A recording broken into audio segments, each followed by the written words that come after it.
బంగ్లాదేశ్ విద్యార్థి నాయకుడు ఉస్మాన్ హదీ హత్య వ్యవహారం కొత్త మలుపు తిరిగింది. ఇప్పటివరకు హదీని హత్య చేశాడనే ఆరోపణలు ఎదుర్కొంటున్న కరీం మసూద్ ఒక వీడియో సందేశాన్ని విడుదల చేశాడు. దీంతో ఇప్పటివరకు బంగ్లాదేశ్ పోలీసులు చెప్పింది అబద్ధమని తేలిపోయింది. ఇంతకీ మసూద్ ఏం చెప్పాడు? అతను ఇప్పుడు ఎక్కడున్నాడు?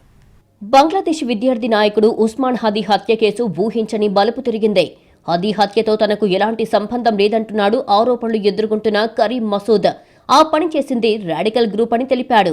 ఈ మేరకు ఒక వీడియో సందేశం విడుదల చేశాడు. హదీపై కాల్పులకు తెగబడ్డాను అంటూ తనపై నెపం మోపారని ఆవేదన వ్యక్తం చేశాడు కరీం మసూద్. ప్రస్తుతం తాను దుబాయ్లో ఉన్నట్టుగా తెలిపాడు. గత్యంతరం లేని పరిస్థితుల్లోనే దేశాన్ని విడిచి దుబాయ్కి చేరుకున్నట్టుగా తెలిపాడు. తనకు వీసా ఉన్నా దుబాయ్ చేరుకోవడానికి చాలా కష్టపడాల్సి వచ్చిందని తెలిపాడు. ఈ వ్యవహారంతో తన కుటుంబానికి ఎలాంటి సంబంధం లేదన్నాడు. ఏ నేరం చేయకపోయినా తన కుటుంబాన్ని హింసిస్తున్నారని ఆవేదన వ్యక్తం చేశాడు. తన కుటుంబాన్ని ఇబ్బంది పెట్టడాన్ని ఖండించాడు. హదీ ఆఫీస్కు తాను వెళ్లిన మాట వాస్తవమే అన్నాడు. తనకు ఉద్యోగం ఇప్పిస్తాను అంటే హదీని కలిశారని చెప్పాడు.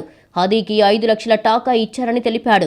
వివిధ కార్యక్రమాలకు తనను అడిగినప్పుడల్లా డబ్బులు ఇచ్చారన్నాడు.